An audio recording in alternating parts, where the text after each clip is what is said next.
Hello students, मैं संतोष कुमार गुप्ता आपका ICIT online classes में बहुत बहुत स्वागत करता हूं। आज का जो हमारा वीडियो होगा वो जावा प्रोग्रामिंग का होगा और आज हम लोग जावा में पढ़ने जा रहे हैं कि मेथड क्या होता है और मेथड की प्रोग्रामिंग कैसे की जाती है। और ये हमारा पार्ट 10 है। इससे पहले भी मैंने आपको 9 वीडियो दिए हुए हैं। अगर आपने उन वीडियो को नहीं देखा होगा तो मैं डिस्क्रिप्शन बॉक्स में उसका लिंक दे दूंगा, आप वहां से उन वीडियो को ज़रूर देखिए। तो चलिए अपना क्लास हम लोग स्टार्ट करते हैं। तो सबसे पहले हम लोग जाने कि मेथड होता क्या है। हालांकि पीछे के वीडियो में इसकी चर्चा हुई थी। तो देखिए, मेथड को हम लोग पीछे के प्रोग्रामिंग लैंग्वेज में फंक्शन के नाम से जानते थे। तो अगर आप लोगों ने सी या ऐसा कोई भाषा पढ़ा होगा तो फंक्शन का उद्देश्य ये होता था कि उससे रीयूजेबिलिटी आती थी। कोई कोड अगर बार बार रिपीट हो रहा है तो उसे एक जगह लिख के हम लोग फंक्शन बना लेते थे। तो उसी ही तरीके से यहाँ हमारा मेथड होगा। तो एक समान भाषा में मेथड जो है ये एक तरीका है, एक जरिया है किसी कार्य को करने के लिए। हमारा जो मेथड होगा जावा में, इसमें हम लोग बहुत सारे निर्देशों को एकत्र करते हैं किसी एक खास काम को, तयशुदा काम को करने के लिए। और ये हमें प्रदान करता है रीयूजेबिलिटी, माने कोडिंग एक बार अगर लिख दी तो उसे अगर हम चाहें तो अगेन एंड अगेन यूज कर पाएंगे। और अगर कोई मॉडिफिकेशन की आवश्यकता है तो हमें बार बार कई जगह नहीं करना होगा। हम फंक्शन में कोई मॉडिफिकेशन करेंगे और जहां जहां वो कॉल हुआ होगा वहां वहां वो ऑटोमेटिकली अपडेट हो जाता है। तो बेसिकली इसका मेन फंक्शन है, फायदा है कि आपका रीयूजेबिलिटी बढ़ता है। यहां भी देखिए लिखा हुआ है कि एक बार लिखा और कई बार यूज कर सकते हैं। तो ये हमारा मेथड है। अब हमारा जो मेथड होता है, अगर आप इसको यूज करना चाहते हैं तो इसका डिक्लेरेशन करना होता है। माने अगर आप मेथड बना रहे हैं तो मेथड के समय, बनाते समय इसका डिक्लेरेशन करना होता है। तो मेथड डिक्लेरेशन जो है ये प्रदान करता है सूचना किसके बारे में? मेथड के एट्रीब्यूट के बारे में। अब ये एट्रीब्यूट क्या है? मेथड की विजिबिलिटी क्या होगी, रिटर्न टाइप क्या होगा, उसका नाम क्या होगा, उसके आर्गुमेंट्स क्या होंगे, ये सारी चीजें मिलके हमारे मेथड के एट्रीब्यूट कहलाते हैं। तो कभी भी किसी मेथड का निर्माण आप करेंगे तो उसमें 6 बातें होती हैं, 6 कंपोनेंट्स होती हैं, उन्हें हमें लिखना होता है और इन्हें हम लोग बोलते हैं मेथड हेडर। तो इस पिक्चर में वो चीज़ पूरा आपको दर्शाया जा रहा है। आप कोई भी मेथड बनाओगे तो सबसे पहले उसका एक्सेस स्पेसिफायर लिखना होगा। एक्सेस स्पेसिफायर का मतलब वो पब्लिक है, वो प्राइवेट है या प्रोटेक्टेड है।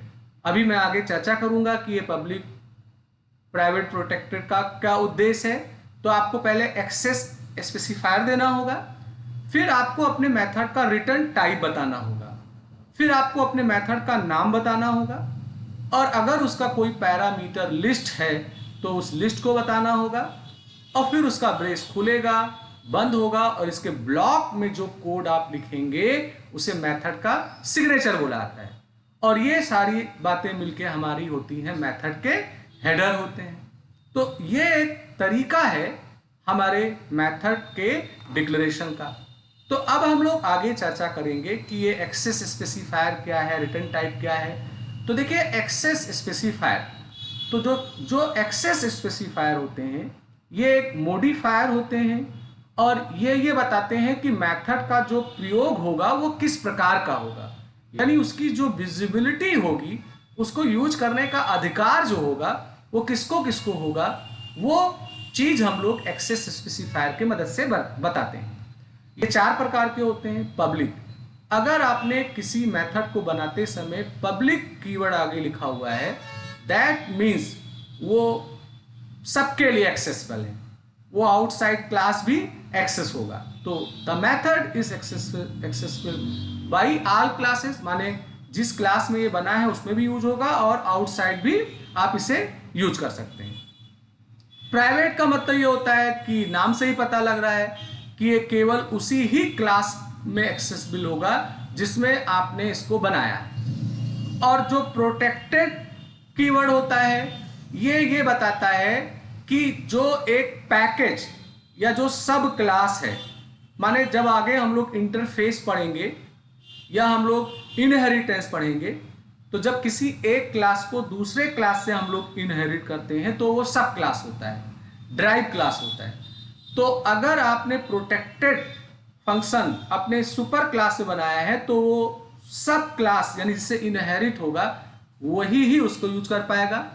और अगर आप कुछ नहीं लिखते हैं, जरूरी नहीं कि आप पब्लिक प्राइवेट प्रोटेक्टेड लिखें, तो बाय डिफॉल्ट हो आता है। और बाय डिफॉल्ट का मतलब ये होता है कि जब आप कोई एक्सेस मॉडिफायर नहीं लिख रहे हैं तो वो डिफॉल्ट हो जाएगा। और इससे ये होगा कि जो उसकी विजिबिलिटी होगी वो केवल सेम पैकेज में होगी। सेम पैकेज का मतलब एक पैकेज को बनाने के लिए एक से ज्यादा क्लासेस का प्रयोग किया जाता है, तो उसी ही पैकेज में आप इसका प्रयोग कर पाएंगे। अब रिटर्न टाइप का मतलब जो मेथड है वो वैल्यू को रिटर्न कर रहा है कि नहीं रिटर्न कर रहा है। रिटर्न कर रहा है तो उसका डेटा टाइप लिखना होगा, नहीं रिटर्न कर रहा है तो हमें वॉइड लिखना होगा। मेथड का नाम मतलब आइडेंटिफायर। आप मेथड का नाम देंगे उसको रिकॉग्नाइज करने के लिए, उसको पहचानने के लिए, तो उसकी नेमिंग करनी होती है। पैरामीटर लिस्ट का मतलब ये हुआ कि जब उस मेथड को एक्सेस किया जाएगा तो कौन कौन से आर्गुमेंट्स उसको पास किए जाएंगे, वैल्यू पास किए जाएंगे, वो हमें पैरामीटर लिस्ट के रूप में बताना पड़ता है। फिर मेथड की बॉडी आती है, तो मेथड के बॉडी में हम लोग वो एक्चुअल कोड लिखते हैं जो हम फंक्शनैलिटी के रूप में यूज कराना चाहते हैं, तो वो हमारे मेथड का बॉडी हो जाता है। अब हमारे जो मेथड होते हैं ये दो प्रकार के होते हैं, एक प्री डिफाइन होते हैं और एक यूजर डिफाइन होते हैं। प्री डिफाइंड मेथड वे होते हैं जिन्हें हम नहीं बनाते हैं। जावा का कंपाइलर जेडीके आप जब अपने कंप्यूटर में इंस्टॉल करते हैं तो ये ऑटोमेटिकली आपके कंप्यूटर में आके उपलब्ध हो आते हैं। इन्हें हम लोग स्टैंडर्ड लाइब्रेरी मेथड के नाम से भी जानते हैं, बिल्ट इन मेथड के नाम से भी जानते हैं। जैसे उदाहरण के रूप में एसक्यूआरटी हो गया, या हम लोग प्रिंट फंक्शन का प्रयोग कर रहे हैं। ये सारे हमारे प्री डिफाइंड फंक्शन होते हैं। और जितने भी प्री डिफाइंड फंक्शन होते हैं उनके लिए एसएससी में हेडर फाइल होता था। यहाँ क्लासेस यानी पैकेज होते हैं, हम उन पैकेजेस को इंपोर्ट करते हैं और फिर उसके रिलेटेड जो मेथड्स हैं हम उनको यूज कर पाते हैं। यूजर डिफाइंड मेथड वे मेथड होते हैं जिन्हें हम आप बनाते हैं। हमें अगर लगता है कि किसी कोड को अगेन एंड अगेन यूज करना है तो उसकी कोडिंग एक मेथड के रूप में हम लिख के करते हैं, तो हमारे द्वारा जो बनाया जाएगा वो यूजर डिफाइंड मेथड कहलाएगा। यूजर डिफाइंड मेथड के लिए यहाँ पर एक डेमो दिया गया है। देखिए यहाँ पे पब्लिक स्टैटिक वैड यानी ये पब्लिक इसका एक्सेस मॉडिफायर होगा, माने सारे क्लासेस को यूज कर सकते हैं। स्टैटिक नेचर से होगा और वैड रिटर्न टाइप बता रहा है कि नहीं होगा। ये फंक्शन का मेथड का नाम हो गया, इसका पैरामीटर लिस्ट हो गया। तो जब इस मेथड को कॉल किया जाएगा तो एक इंटीजर वैल्यू आएगी जो इसको रिसीव होगी और फिर इसमें जो भी प्रोसेस कराना है वो प्रोसेस हम कराएंगे। अब यहाँ पर यूज दिखाया जा रहा है कि अगर आपने कोई मेथड बना लिया है तो उस मेथड को आप कैसे एक्सेस करेंगे, उसको कॉल कैसे करेंगे, तो उसके लिए एक छोटी सी प्रोग्रामिंग की गई है। तो इस प्रोग्राम में एक और नया चीज दिखाया गया है। अभी तक हम लोगों ने यूजर इनपुट वाला काम नहीं किया था। जैसे सी लैंग्वेज में स्कैनएफ होता है, सी प्लस प्लस में सी इन होता है। अभी हम जितने भी प्रोग्राम बना रहे थे उसमें हम लोग वैल्यू असाइन कर ले रहे थे। तो अगर आप चाहते हैं कि हम इनपुट करें, हालांकि आगे चल के इनपुट आउटपुट का एक बड़ा चैप्टर आएगा, हम लोग जावा में पढ़ेंगे, पर अभी मैं इनपुट कराने के लिए एक डेमो दे देता हूं।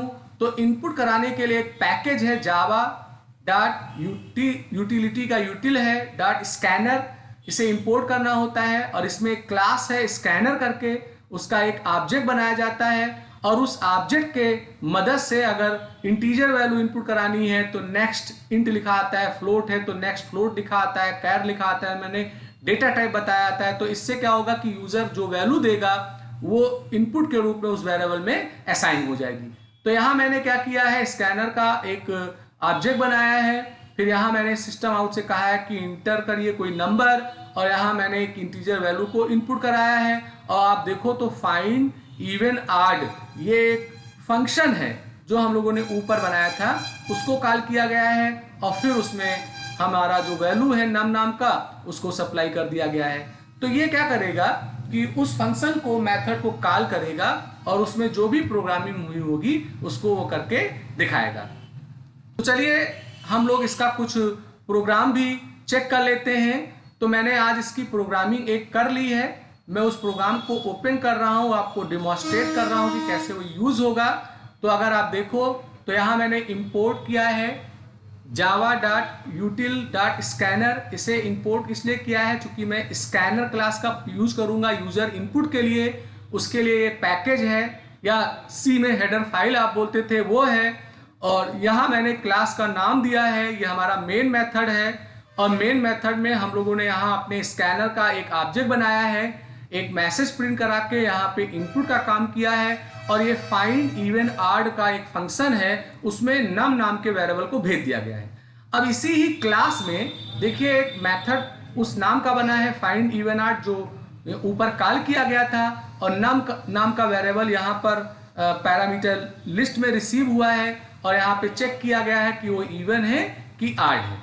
तो ये एक मेथड मैंने बनाया है फाइंड इवन आड का, और उसको मैंने यहाँ पे कॉल किया है। तो इस प्रोग्राम को मैं यहाँ कंपाइल कर लेता हूँ, और कंपाइल करने के बाद मैं इसको एग्जीक्यूट करता हूँ। तो देखिए क्या होता है।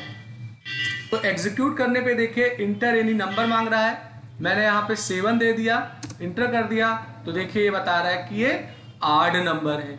तो इस तरीके से ये बताया। अब एक बार इस प्रोग्राम को मैं और रन कर लूँ इवन के लिए, तो मैं अगर आप नंबर देता हूँ यहाँ पर 6, तो ये बता देगा कि हमारा नंबर इवन है। तो अब देखिए मैंने इस प्रोग्राम में एक और बात नहीं बताई कि यूजर इनपुट भी आप करा सकते हो। और यहाँ पर मैंने मेथड का डिक्लेरेशन करके उसको मैंने यूज करा, उस चीज को मैं यहाँ पे दर्शा रहा हूँ। ऐसे आप चाहें तो कितने भी फंक्शन बना सकते हैं। जैसे सपोज करिए मैं एक फंक्शन और बनाना चाहता हूँ, मैं बना लेता हूँ जल्दी से। उसका काम होगा कि मैं जो नंबर इनपुट करूँगा उसका स्क्वायर दिखा देगा। तो देखिए यहाँ पर फिर लिखा गया पब्लिक, यहाँ लिखा गया स्टैटिक, यहाँ लिखा गया वॉइड। अब वॉइड के बाद फंक्शन का नाम दे देते हैं, जैसे यहाँ दे दिया मैंने SQ दे दिया।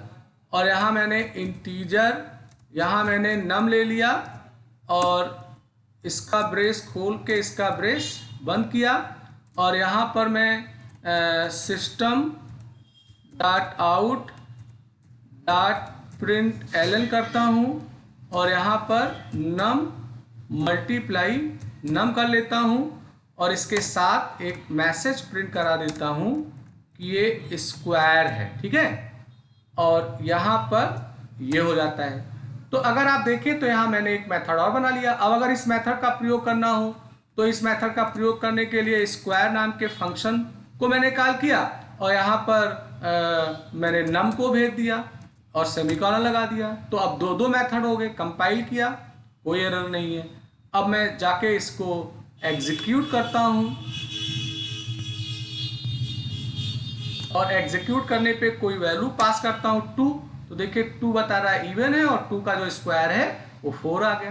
तो ऐसे आप कितने भी मेथड बना सकते हैं। और अगर आप प्लान कर रहे हैं कि थोड़ा ये प्रोग्राम हमें कॉम्प्लिकेटेड लग रहा है, इसमें इनपुट वाला काम हुआ है, तो इनपुट वाला काम आप यहाँ से हटा सकते हैं। हटाने के लिए क्या करना होगा, आप अपने सोर्स कोड को ओपन करिए,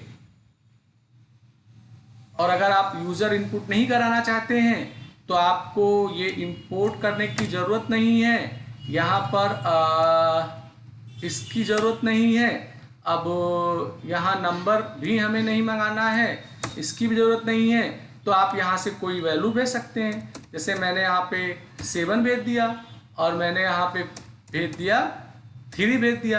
तो ये क्या करेगा, 7 को जांचेगा कि वो इवन आड है कि नहीं, और 3 का वो स्क्वायर निकालेगा। तो अगर आप वैल्यू यूजर से नहीं मंगाना चाहते हैं तो वो स्कैनर वाले बात की जरूरत नहीं पड़ेगी। पर आगे से मैं जितने भी प्रोग्राम बनाऊंगा उन प्रोग्राम में मैं स्कैनर को लेके चलूंगा, जिससे यूजर के इनपुट के अनुसार हमारा प्रोसेस हो।